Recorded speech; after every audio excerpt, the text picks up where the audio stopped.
Right. Hello and welcome to the Social Recruiting Show. I'm Katrina Collier. I speak, train and write about the use of social media for recruitment. I'm, of course, joined by my gorgeous co-host, Audra Knight, who is an employment branding nerd, geek, awesome guru. I don't know. I never got her job title right. Recruitment marketing expert anyway, and super excited that we're both speaking together at SRSC in a couple of weeks. Today, we are so excited to have Alison McKay join us, who is a recruiting guru at Facebook itself. And you all know what I think of Facebook. So excited to have you here, Alison. Thank you. Thanks for having me. Welcome, Alison. I was thinking we could start if you could give us a little background about what you did before recruitment and how you decided, well, I guess tell us what you're doing now, and then we'll talk about how you made the switch. Okay, that sounds good. So yeah, day job Facebook. I've been there for about 9 months. I'm in technical recruiting for the infrastructure data center organization. So really cool org to work for because nobody thinks about it. But if we didn't have it, we wouldn't have Facebook, right? So yeah, just slightly. Yeah. And then the other piece of my living in San Francisco and working out here is I co-founded the Silicon Valley Recruiters Association. So that was a group that we co-founded about 1.5 years ago. And it's essentially a group to learn, develop, network with fellow recruiters in the Bay Area for educational practices and just to get to know who's who, which we'll go into as we share my background. But you've got a meeting in a couple of weeks on a Thursday, right? Is that right? No, we were going to. That's for us to plan 2017. I was so going to gate crash when I was actually in San Francisco with you. That would have been nice. Yeah, I wish we could have pulled that off. We can gate crash another time. We're always around. Totally. Oh, absolutely. Cool. So you had, part of the reason you set that up is my understanding from Chris, which is kind of cheeky. Christopher Kurtz, hello, you should be here, not driving to the snow. It's so rude, right? How dare he? Bless him. But was that part of the reason for setting that up was you actually had trouble getting into recruitment because we're a bit bigoted and we want people who've done recruitment, which is kind of crazy. Yeah, it was interesting. So going back through college, so I studied communication studies, and through college, I worked at Starbucks as a manager. And so when I graduated college in 2010, the economy still wasn't good. So retail management made the most sense. So I essentially stalked one of the store managers at Target and pinged him constantly and said, hey, you need to hire me. And so the right step was retail management then. So I was at Target for about 3.5 years. Great company to work for, learned a lot about leadership. And then on the side of my day job in the stores, I was actually doing some campus recruiting. Yeah. So I was going to the schools around the Bay Area and looking for talent for our stores. And so as soon as I went to my first career fair on that side of the house and talking to students and looking at their resumes and having conversations about their career goals, it just made sense for me to be in recruiting just because I love people and I love learning about people. So 3.5 years into Target, decided to go into the recruiting industry, started interviewing. And it was interesting because for me, retail management, you learn a lot of skill sets in terms of, customer service and dealing with ambiguity and all the craziness that happens. And so for me, I thought, easy transition. And I just remember going to this one interview, and it was with a staffing firm, which I will not name. We love naming on this show. All right, fine. It was Randstad Technology. And, I'd come to terms that I was going to have to take a step back and really start from the beginning in terms of the recruiting industry and take a pay cut as well. We finished the interview. I'm a personable person. And she says, I have no idea why you're trying to get into recruitment. You'll never make the money that you do in retail management. And to me, first, I was like, okay, I've already come to terms that I'm doing this. And two, who are you to tell me that I can't do it? So it was right. And then I also had no idea about the recruiting industry in general. I just, had some assumptions. And so it took me about 6 months to truly get into it. And the only way that I got into the recruiting industry is because, my old roommate's best friend from elementary school worked for a really small staffing firm in San Francisco. And if you guys know the Bay Area, I was living in the South Bay. So it was about an 1.5-hour commute for me. But it wasn't retail management. It was technical recruiting. And the CEO, gave me a shot. And for that, I'm so thankful. And it was so interesting to me because it took me a while. And so many people told me I couldn't do it. And, this even happened earlier this year, which I'm sure we'll get into as well. But it definitely, it definitely was interesting. just because I really thought I had a skill set. And I knew that, you know, if you saw my post from this morning, like in college, I was like sharing how to use LinkedIn, and it was 2010. So people were still trying to get understand it. But yeah, so that was kind of how I got into it. And thankful to Cypress, what we're going to name drop, because that CEO really did, you know, give me a shot. So you started on the agency side, and then obviously you switched in house. I mean, I know which side I prefer. But... So I started the. So that was interesting too. So I started on the agency side, and so you know, you're doing technical recruiting. So I was recruiting for software engineers. So my dad's an engineer, so he's pumped. He's like, "Oh, cool, you know Java and iOS." I'm like, "Oh my gosh, like." Slow your roll down. I remember he drew me like a little diagram of like front end and back end technology. That's more than the average recruiter knows, believe me. Right. So, you know, it took me about 6 months, and the way that I learned was just talking to engineers and saying, listen, I don't know. You tell me, you know, what you're working on, and let's do that. And so I was with Cypress for about 1.5 years. And then the commute, they were planning on moving to Walnut Creek, which is about 45 minutes away from San Francisco. So it would have been about a 3-hour commute for me. And, you know, talked to the CEO, I was very transparent with him. And I ended up moving to another agency that's based out of New York City, Russell Tobin and Associates. And that was also very boutique-y, very focused on candidates, which I loved. You know, and I think that as I was learning how to recruit and how I was, you know, making myself a recruiter in general, right? I think that my day job sure is Facebook, but I believe recruiting is kind of who I'm supposed to be. I came to the point where I wanted to be in-house, and I wanted to hire the people and have lunch with them. And so, you know, and be able to have that relationship. It's a lot. I love the cat. Formerly known as Blood Cat. So that's awesome. So, you know, earlier this year, I kind of came to terms with the fact that I wanted to go in-house, and I can go back to the recruiting association, but I knew that I had a pretty good network. And so I quit my job. My mom freaked. Hadn't been unemployed since I was 16. And, you know, I knew that I could with the network that I'd built. And so I started going to interviews. And I remember I was going to these interviews with mostly in-house companies. I would ping people that I knew from like Google, like Square, Twitter, all of them, you name it. And I remember, again, one interview, I was interviewing with a small startup, and it was a really cool product. And I'm sitting across from the CTO. And we finished the interview, and, you know, again, personal person, I feel like I do interviews well. And he's just staring at me.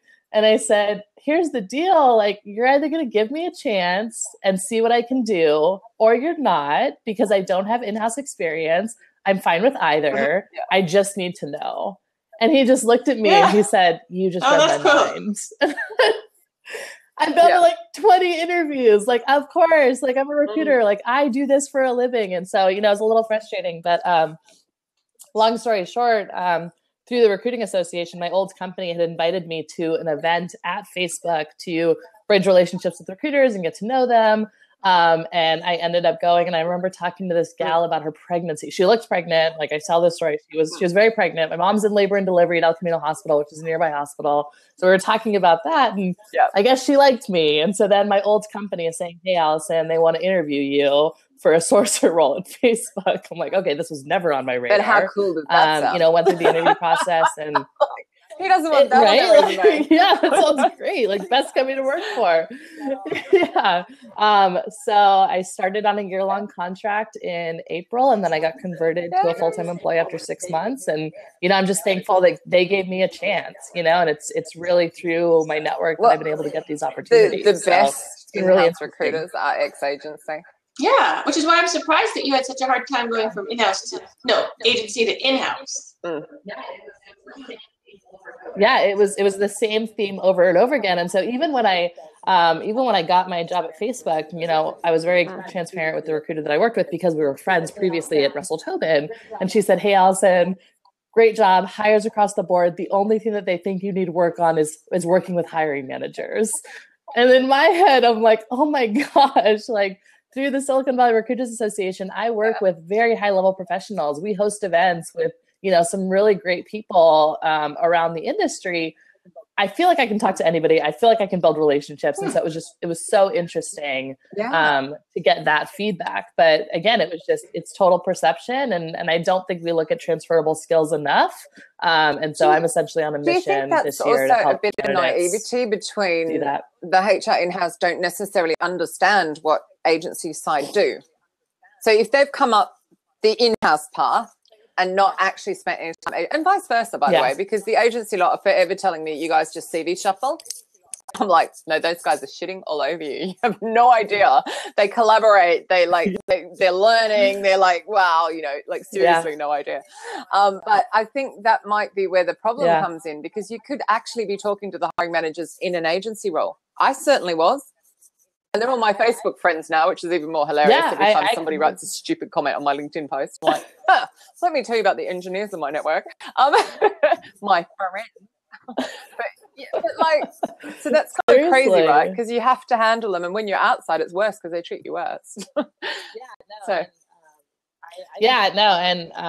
I completely agree with you. I think every good recruiter has to spend time in agency. I think that, you know, there's definitely different types of agencies, but just having that mentality of, you know, for me, urgency. And I think I like agencies. Hopefully people don't quote me on saying this, but I like agencies because I'm a candidate focused recruiter and I've got multiple opportunities with my clients. And so now working at Facebook has been really interesting for me because I've got, you know, 6 heads to fill for, you know, till the end of the year. So unless you're an energy program manager or like an infrastructure policy person, like I don't have the time to talk to you because I have to get these heads filled. And so that's been really interesting for me personally, because I do a lot of networking in the Bay Area with candidates. And, you know, they're coming to me saying, well, I'm a software engineer. Well, there's over, you know, 800 recruiters at Facebook. Like I'm siloed to a certain team and people don't understand that. And so kind of sharing that too and kind of helping them. I think with, John like, makes an interesting point here. So I'm not surprised the new in-house teams don't come from agency background. Actually, that's not true.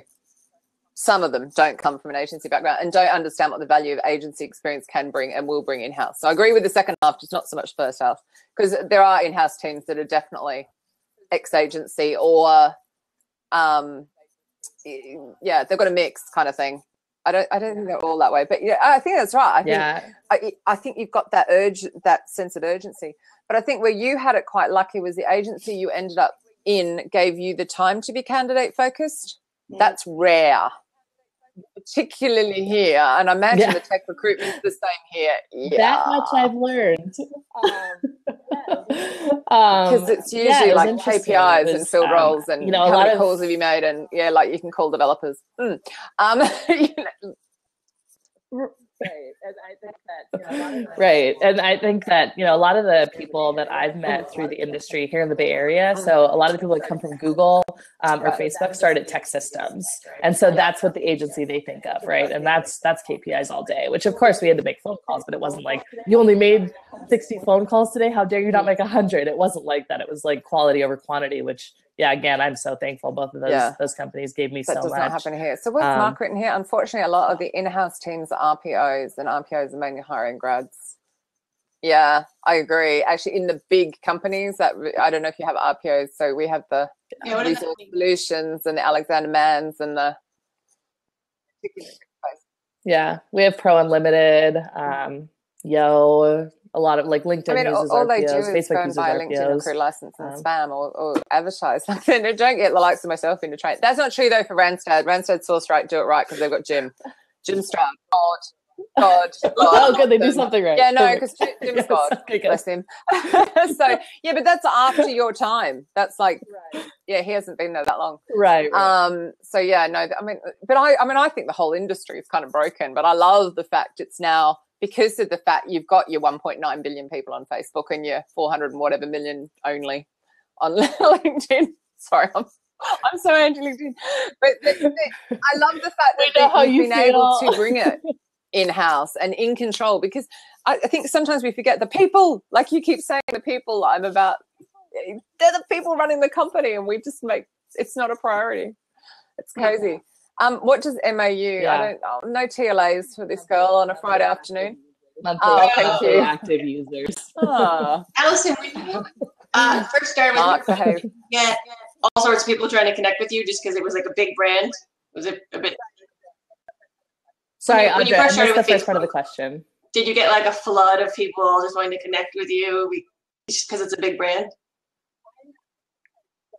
I think I'm still getting that. No, so it's interesting, right? And so through the Silicon Valley Recruiters Association, I do a lot of networking in these at these events for job seekers, and everybody just sees Facebook as Facebook, and they don't see kind of how it's split up and how I am a recruiter on strategy and development for infrastructure data centers. And so I think that, yes, 100% people are, I'm their representative for Facebook. I get that. Like, I'm your face of Facebook when I go to these events.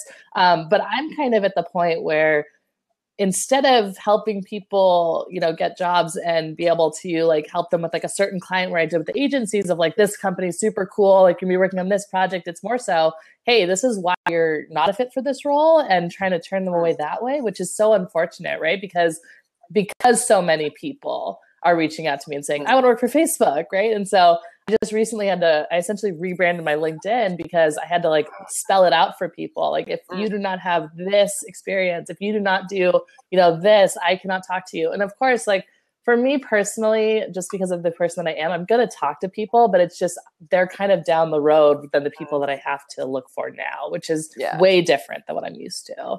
And I think people, I mean, like, I'll add anybody on Facebook. I think that's been interesting. I think I have more friends on Facebook and like coworkers on Facebook than on LinkedIn now, and everybody's kind of switching over, which I think somebody said that recently. I'm like, right? Well, I mean, I wrote that blog, actually. It went down quite well about how to deal with awkward Facebook requests. Yeah, the whole friends list thing is just the best, and I really need to spend more time putting my actual friends on an actual friend list, because bless them, they never get an update from me that's not work related. But at least you allow for that, and the more networking features LinkedIn removes, the more everyone's going to move to Facebook, or stay on Facebook, actually, just have more work conversations. Awesome question in from Maria Rehan. I'm sorry if I didn't say that correctly. It's Australian, can't pronounce anything. Any suggestions, tips on getting into in-house from agency? Network is my suggestion. Network. Yeah, I mean, 100%. It's truly who you know, right? And I think so. Maria's actually in the Bay Area, I think, because we've connected a couple times. But I think liking. No, I think we connected over LinkedIn, if I remember correctly, about 6 months ago or something. But no, I think it really is networking, and I think it's how you sell it, right? And so all these companies that didn't give me a shot because I didn't have experience working with hiring managers, I essentially had to sell myself in a way of, okay, let me use the Silicon Valley Recruit Association as an example. Like, I'm talking to these high-level professionals, I'm building relationships with them, trying to get them to come and teach a seminar for us so we can learn. If I wasn't able to talk to them and like build a relationship with them, I wouldn't be able to have the success that we have. And so it was just interesting. And I think that, I had to change my resume around a lot and kind of focus more on like the relationship building piece of it. And, there's numbers on there, right? And there's got to be some KPIs, but it's really how you sell yourself and who you know, and finding the right company that'll give you a shot. And, unfortunately, I wish, a startup would give me a shot, but and actually Facebook sometimes that is where you'll get your shot. I had a friend over here. She's just got married. I can't think of her surname. Bex. Let's just call her Bex because her surname has gone out of my head. But she actually approached a tech company that was struggling to recruit and said, like, bring me in-house and I will do this for you. And I've got this kind of a network, and this is, how I'll fill these roles. And it's just been really bold, but she was just boldly approaching CEOs of companies and saying to it. Very cheeky question in here from Mr. Matt Doran. I miss your beard. When am I seeing your beard? Do you use Facebook to source candidates, in brackets being funny and serious? You better say yes. And if you don't know how, let me teach you. It's not using graph search. No. Which is shit. Yes, absolutely. Absolutely. It was interesting in terms of sourcing, like, me being in the agency, I think that I, learned LinkedIn Recruiter, and I kind of used my customer service skills from Target to be like, hey, engineer, like, I don't know what you're doing, but tell me what you're doing. But it wasn't until the Silicon Valley Recruiters Association hosted an event on advanced sourcing techniques where Mark Tortorici came in. He's my competition. And, don't say of course, him. I'm sitting in the front row because I did. know who you're talking about. No. I'm teasing. But I didn't learn anything until that event, right? And so it was just, we don't get taught that. And so it takes people that are interested in doing more. And I was like, natural language sourcing, what's X-ray? Like, what's this bloody tool? Like, and I can do what? And this is a year ago. I know someone who spoke to Facebook over here, the Facebook office in London, and we're going like, this is how we recruit on your Facebook site. And they're like, oh my God. Yeah. So funny. We've got another question. Does a desirable employer like Facebook have to do much work in terms of recruitment, marketing, and employer branding? This may seem like a silly question, but I'm just wondering what the focus is for Facebook. No, I think that's an awesome question. I think that's a great question. I think it's twofold. I think one, we don't have to do maybe as much as like a startup that you have no idea what they're doing. Obviously, we're a big brand. We could post the Glassdoor, reviews, et cetera, and the articles. But I think the one thing that we need to do is help our hiring managers be more open about what they're doing. So whenever I have, an interviewee, I'm sending the LinkedIn profile, and if they just have Facebook, but they don't have that they are strategy and development for the data centers, then again, people are just going to see Facebook. And so I think that it's more about kind of exactly what we're doing, because the best thing about Facebook is the many different avenues that we're doing and the different things that go into that. Hi, Dan. And, I think that's the piece that we can do better at. And that's actually on my list of things to do, is to help, because I've branded myself since college. Like, my LinkedIn profile was always, I'm going to hold up to it. Like, it was always up to snuff. I've tried to keep the stuff you snorted back in the 1800s. No, oh my gosh. It was always something that I really hold true to, and also across Facebook and Twitter. And I try to keep a brand, my personal brand. What did you say? Sorry. I think that's what we need to be better. It means the bollocks. Oh, okay. The dog's bollocks. Yes. Sorry, Alison. So, but what about Facebook? No, I'm forever saying, that you can create your persona on there. So I've got my 5 featured pictures, and I've locked it down, and I deliberately share stuff publicly, and other stuff only goes out privately. And do you encourage them to do that as well? Or is there an assumption that they won't be looked at there? They'll only be looked at on LinkedIn, which seems terribly ironic. Hi, leave Facebook. I would do. They brought back all the networking features. No, absolutely. Like, right. Absolutely. I think that the best feature that I love doing is view profile ads and being able to see what I put out to the public, because when somebody's adding me on Facebook, they'll see a bunch of recruiting articles, and they'll see different things about Facebook and like our career pages. But then when you add me on Facebook, then you're going to see that I'm having drinks with my best friend on Saturday night. Right. And so I think that it's really just how you put yourself out there and the information that you're putting out there. So speaking of the Facebook deviation, I love the fact Instagram's hit 600 million. Well done, guys. Like, since you guys bought it, it's gone through. I freaking love Instagram. Do you have a really big employment branding team? And does that sit in recruitment or in marketing? So we do have an employment branding team. I'm not sure how big it is. I did a little bit with them earlier this year. I think that what's been interesting is, as transparent as we are, I think that there is more to do. And so I think that is where, like, you'll see a lot more from Facebook careers on like our Facebook page and our Instagram, and they're getting better at it. But they definitely have a long way to go, and it's part of recruiting, but it's part of employment branding. In a way, you're probably wanting to rule people out. You probably get that many applications. It's like, go away. Let's stop lying. We don't need to promote who we are. Everyone uses us every day. The last thing we need. Right. I think it's hard. Facebook ads. It's education. You might not know their strategy, but I'm just curious how much they might use Facebook ads for targeting specific candidates like yours. You don't know. Yeah. Zero idea. I think the Facebook advertising is amazing and slightly freaky. Because I swear to God, I will look at something on Google Chrome, and the next second in Facebook advert, there's one in front of me, and I'm like, love it. Okay, you guys are creepy, because I did not give you permission to do that. It's like, oh my God. But yeah, I'm gutted AdBlock no longer works on the Facebook advertising.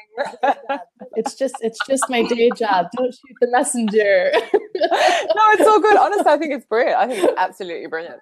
I think going forward, there will be so much job video advertising on Facebook, like short little sharp videos. I can't wait. Bring it on. Well, do you hear about the new job tab they're going to have? It's not out yet. And I'm excited to see what it's going to be like. Have you heard any inside scoop on that, or is it kind of top secret? I don't have an inside scoop. I think it's just the public knowledge that it's coming. And I think it's cool. Like if you think about a company, because so many companies have pages for themselves, and then just being able to do a one-stop shop. I mean, and it seems crazy if there's a free solution that's given by beautiful Facebook. Why pay for the others, which I will remain nameless because I used to. Yeah, but it's not going to be free. I bet it's expensive. No, it's free, isn't it? I'm really glad I did this webinar, Katrina. It should be free. Why not? We'll see. I think it might be free. I don't see why not. So a question in from Dan. You mentioned, Alison, that you're able to focus more on the quality than quantity. How specific are you empowered to go for quality? And what do you personally, in brackets or as a company at Facebook, differentiate the quality of candidates? Holy crap. Who invited Dan on? That's a loaded. Nice. It's Friday. That's a loaded question. It's 7:30. It's 3:30. It's light outside now. You need more coffee. We both do. Okay, so let's take a step back here. Oh my lordy lord. Okay, you mentioned that, Alison. You're able to focus more on quality than quantity. How specifically are you empowered to go for quality? And how do you personally, or as a company at Facebook, differentiate the quality of candidates? I guess you're talking about testing and all that kind of stuff. Okay. Yeah. So I think in terms of the roles that I support, I think that the quality, I mean, across the board, everybody kind of has this builder mentality. So we're looking for people that have essentially done a lot in their previous jobs where they've worked with people. Like empathy is a huge thing for us when we're screening candidates. And that's something that I hold very true to.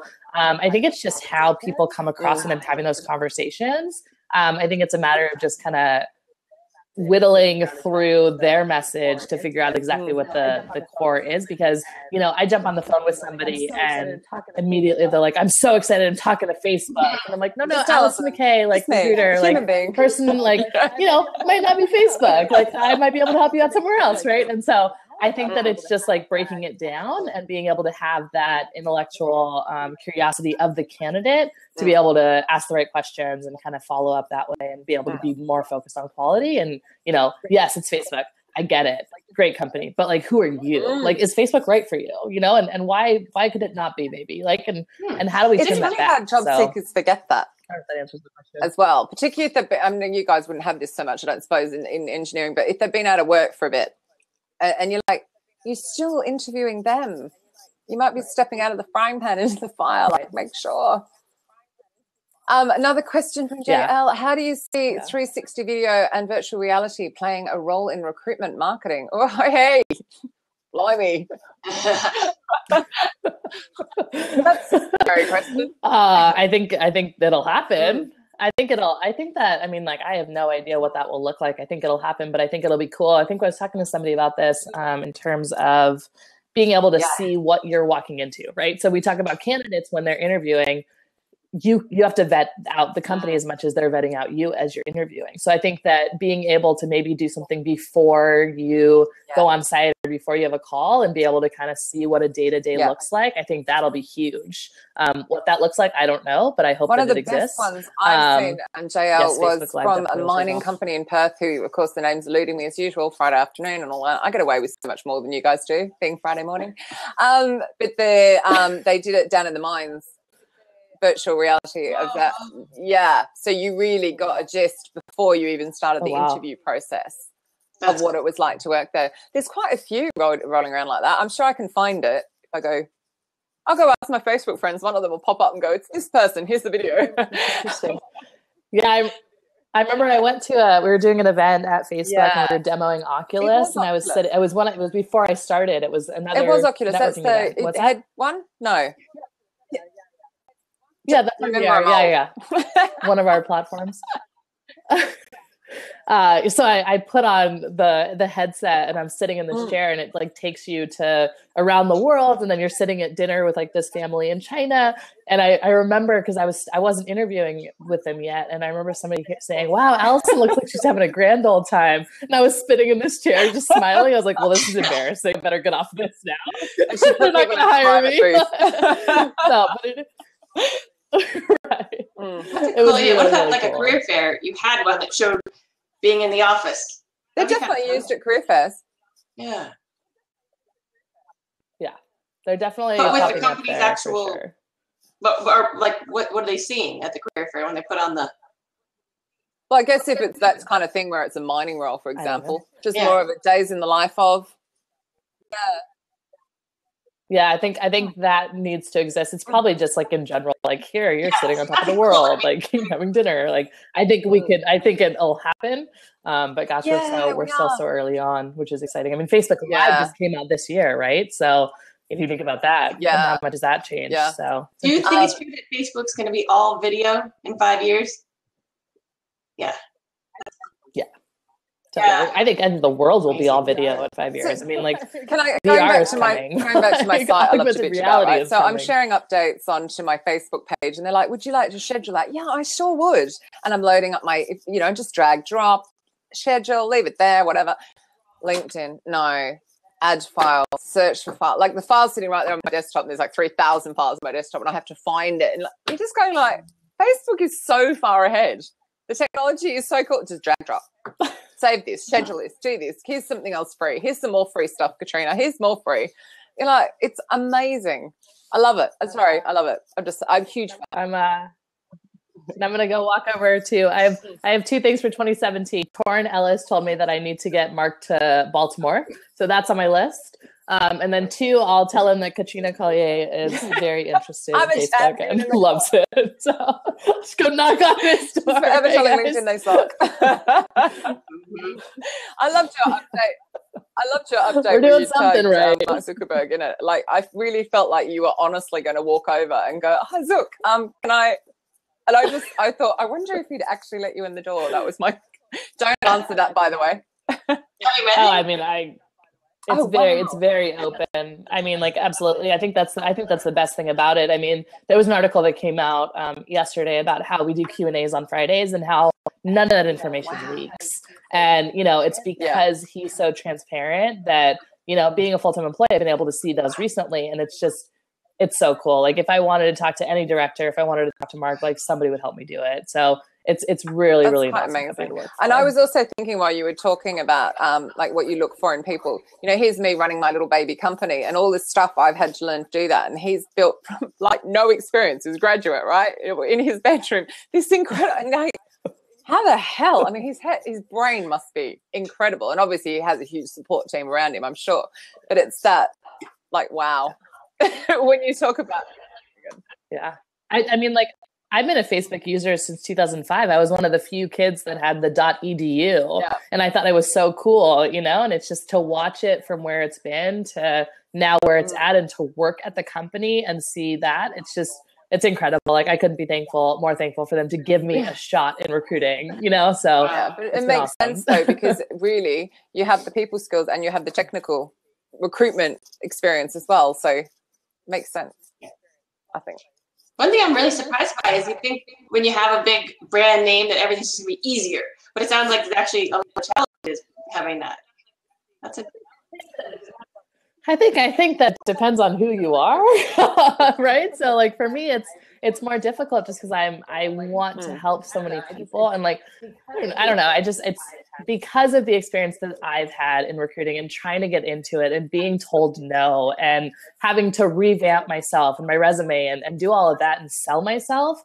I look at candidates and like, I've been on your side, right? And so how do I help you get to the job that you want to get to? And, it might be at Facebook or it might be through the network that I have in the Bay Area, and we'll figure something out for you. So yes, it's easier, right? But there's ways to. And I think also if you're just open with people and say, look, I don't recruit in your space, but this is the person, and make the introduction, I'm sure they're not going to be bothered by that.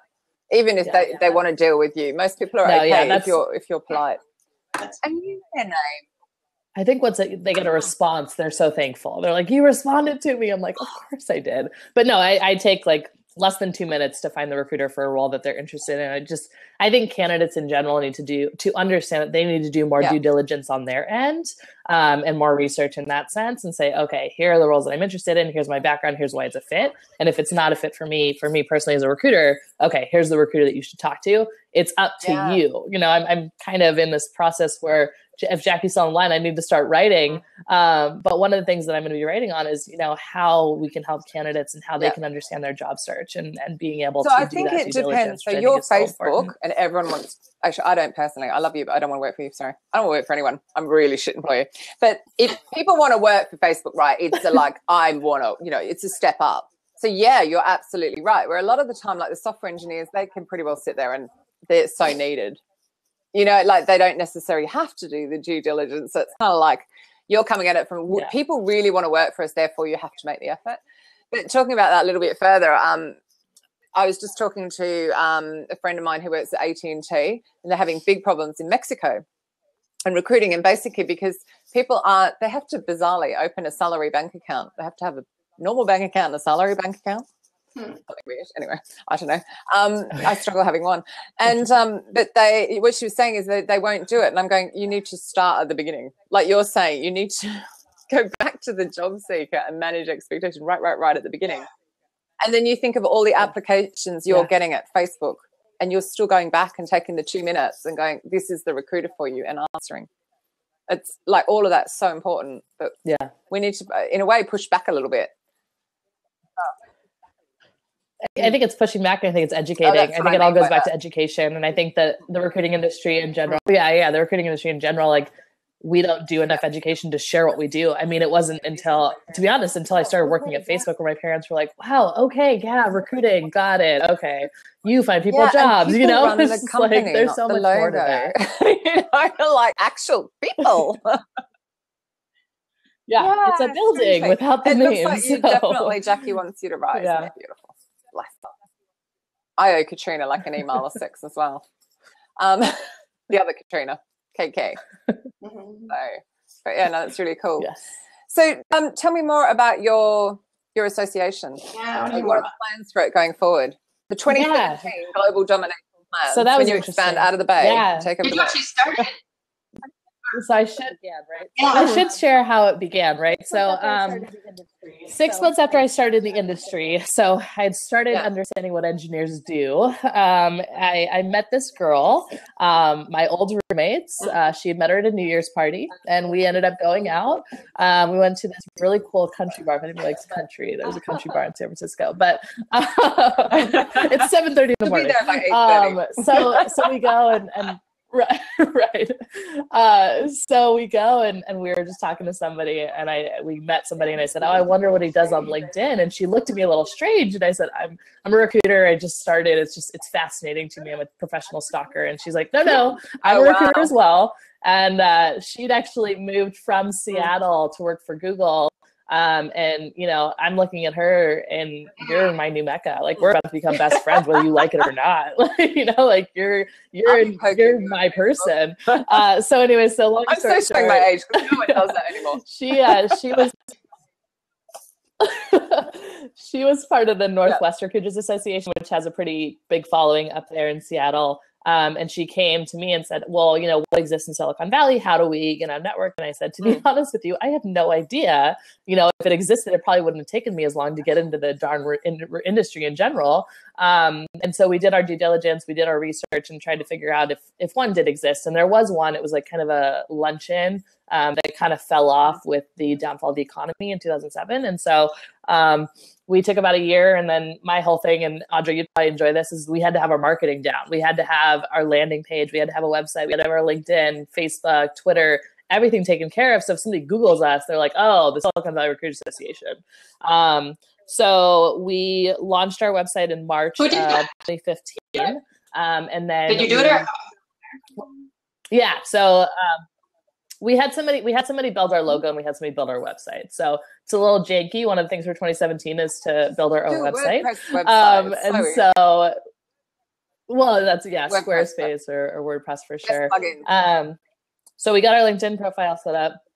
And then we hosted our first event in July of 2015, and the focus was on hiring for companies under 50 people. And we used one of the people that became part of our board of directors, Andrew Haywood, and he kind of spoke on it. He's been in the Bay Area for a while in recruiting. And so he was a huge addition to us. And so we sold out, tickets were free, to 150 talent acquisition professionals. And we were very clear that it was for recruiters by recruiters. So Jen and I are sitting there at the front of the stage saying, okay, what do you guys need from us? We're gonna do this quick survey. And the feedback that came back was, when's the next one? Shit! So we're looking at each other saying, oh my gosh. Next month. Just got through the first one. So, right. So the next one we did, it took us 2 months to do it. It was on diversity hiring. And it was just so interesting and something that I'm very passionate about. And again, we've hosted at least 15 events over the past year and a half. And we've now got about 1,100 members in our LinkedIn group. And I'm kind of trying to shift the focus over to Facebook and get us kind of more in that. We have a lot to do with social, but it grew so much, and it was a desire, a need in the Bay Area, right? And it was just because of the experience that I had, I wanted to be able to give back to my industry. And like I said, the event that I went to on advanced sourcing techniques, I learned more in that than I have in my day job. And we've done a lot of cool events. We've had a lot of cool people come, but we're just getting started, which I think I'm so excited about. And to be able to give back in the Bay Area where, we have the most competitive marketplace, but we didn't have a place for recruiters to go. Like, what is that, right? So, it's been interesting. Outco.io did ours on Squarespace. Looks great. Very happy with it. But what's the website? Do we all know where Dan works? Outco is awesome. So Outco is awesome. So Outco is actually a company that was started to do interview training for software engineers, but it's technical and non-technical.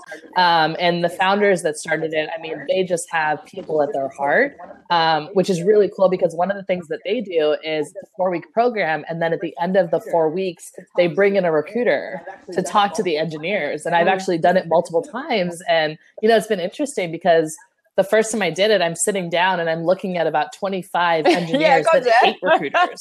And it's just like, Jesus, my nightmare, right? So it really is. And through their head of people development is incredible. His name's Joshua Encarnacion. Like, he's very focused on diversity and kind of building empathy and engineer empathy. And so he is that who Dan works does for? A lot, sharing who recruiters are. Yeah. So he does, but awesome. Don't put yourself out there like that. Yeah. But so it's great. And so it's just really just an educational piece. It's like, I'm a person. Yes, I'm your Facebook representative. I get that. But here's another option for you with the Silicon Valley Recruiters Association, where I've got 1,100 recruiters in my network that might have a job for you. And I've met so many awesome people there. One of the guys that I met at the last event that I spoke at, he is going to be interviewing with Facebook in a couple of weeks. And so you never know who you're going to meet. It's surprising that you end up with they're doing 25 engineers not liking a recruiter, because sadly, particularly here in the UK, where I believe the agency tech recruiters are the biggest cowboys in the entire, I'm grossly generalizing, there are some brilliant ones, but biggest cowboys in the globe who spam, and then they don't treat them with any respect. They haven't taken the time to understand the tech. They don't give them any empathy or understanding. They just, do you have this? Yeah, great. Or they don't even bother with that. They treat them like dirt. Right. So I'm not surprised that there is that side, but also because I think that's recruiters are people, and we're much more creative in general, and then they've got that left brain mathematical logic going on that it does make it hard. There's such a clash, just grossly generalizing, of course, but there's such a clash. It really is what's core. It really is what's corely wrong with the recruiting industry. I don't think we do enough to take care of candidates, and it's very money driven. I get that, but at the end of the day, these people are changing jobs, and they might really enjoy their job. But if you're creating a relationship with them and you're being able to network with them and saying, listen, like, this might not work out right now, but in 6 months, in a year, that's how I approach everything. And I think that's so important. I think we, people do it well, but there's also here's Alison sitting here, who I'm trying to recruit. Okay, she's not free, but she's sitting with people. And they're talking, and who's currently looking for a job. But unfortunately, I think, again, I'm going back to the agency side here, that if they're too cutthroat, and I know they're not all like that, in case I'm offending anybody, but they're just so focused on that one role and that one person, not the career, not the who are they sitting with, they're not building that relationship, which is a real shame. But I think it will swing round. I'm too scared to click on the link that John's put up there for the Tech Recruitment Conference in Denver. Because I just don't want to blow it up. If I click on it and suddenly we're off. We've had this happen before. No, I'll do it later. When we're off air. I'm scared. Yeah, I'm excited for the social recruiting strategy conference to come out here. I think that in general, I think that the recruiting industry in the Bay Area, I think for whatever reason, people don't want to share their secret sauce. But when we do share and when we are transparent about our processes, I think that we all learn so much more, and it's better for the candidates. I mean, like, I hope that the theme today has been how candidate focused I am, because like, it's just, it really takes a village, right? And it just, if I'm not a fit for a role, or if somebody's not a fit for a role, then who can I share them with? Because they're looking for a job and they're a great candidate. Exactly. They just didn't pass us, and I think that's how. And I think there's also that thing, like Marks of the world and the Stacey's of the world and the me and Irina's, and we're all showing how to uncover people. That's easy, like you can find out how to find people, easy, right? Getting their attention, getting their trust, getting them to talk to you, that's the skill. You've got that as a skill in bucket loads. You can tell just talking to you. But no recruiters do. And it's like, oh my God, do we just need to take a huge step back? Actually, I'm really excited because I'm speaking at SourceCon in March, and it's all about AI and robotics. And I am going to get up and go, but we're people. Yeah. And I'm like, I can't wait. I've got 45 minutes of getting people to realize they're people, and that it's going to be great. I think we can realize that AI and these awesome technologies are going to help our jobs do if be we've easier. Got the basics, right? But we're still working with people. Right? Like, we're still going to have a personality. We have lots of free tools now that we're completely not using, right? So let's just go back. But I've got, I don't want to give too much away because I don't know who's going to see this in case they're there, but I'll tell you offline, I've just got the best plan for the first 20 or so minutes, which is completely going to get them all going, ooh. Oh. Wait. That's so exciting. Excited. I'm obviously excited about SRSD as well, Cara, just in case you're listening, or Andrew. That's really bad. I am, but just more so with that one because it's just a huge opportunity. So Jackie, we've been using machine learning forever. Absolutely. It just wasn't called that. Was it called our brains? Yeah. Maybe. Don't know.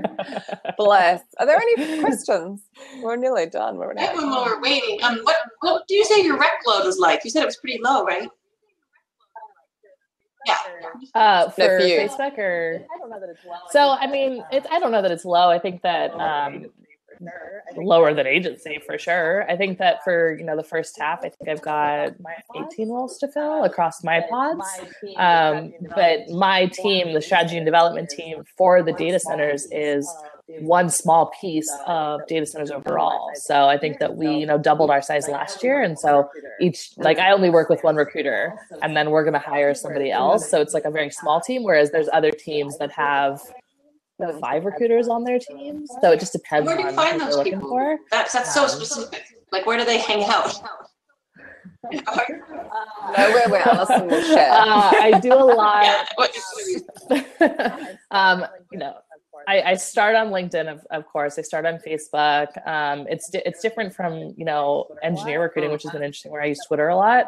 But I'll look at conferences. I will look at different groups on Facebook that people posting about energy.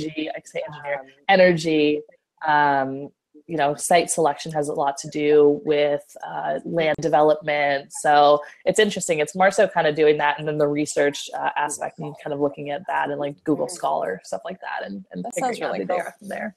It's really good. Yeah. It's really interesting. We have an analytics team too that's part of my pod. So I still have the technical piece of it, which I'm very thankful for.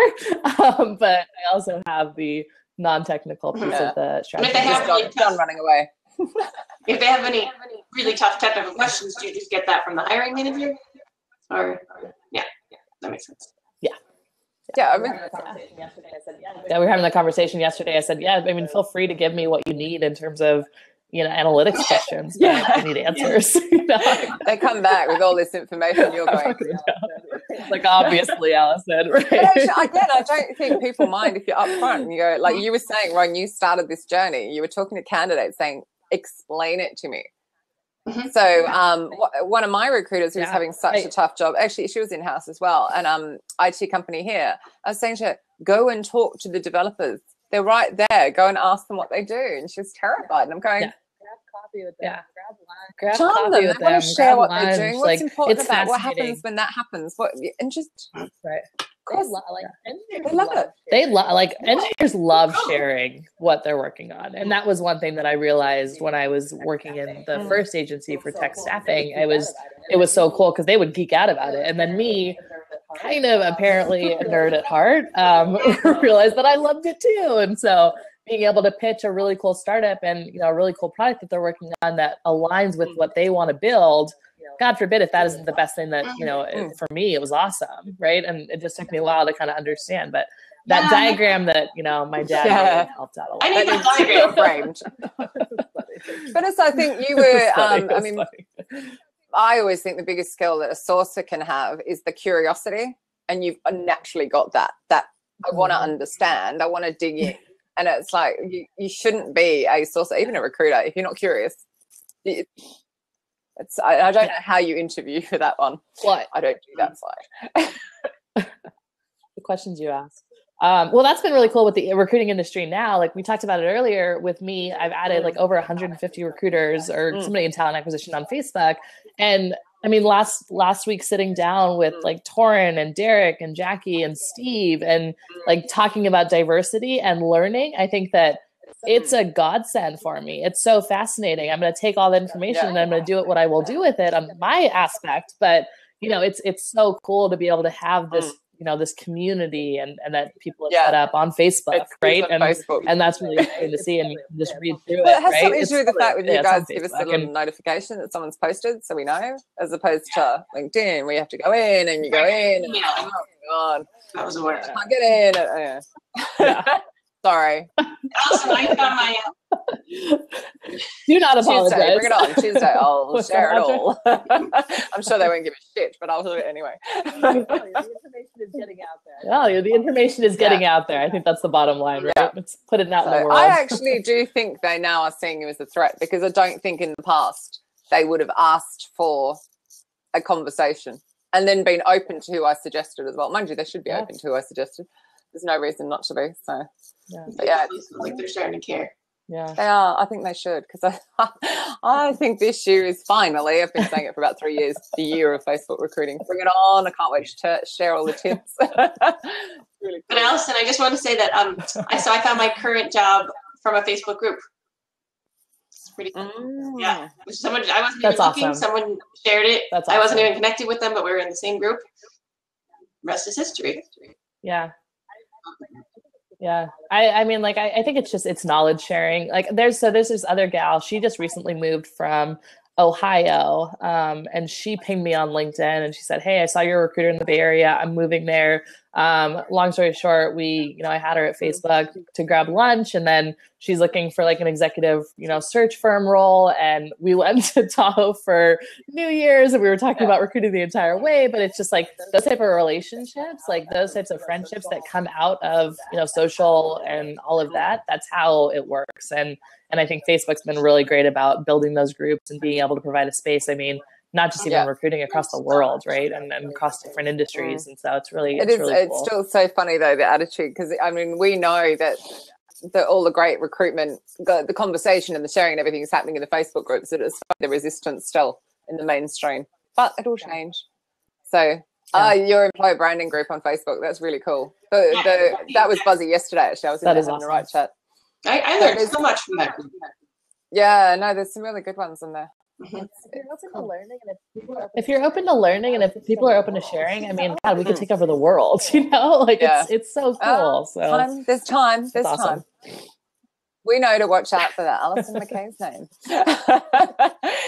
So cool.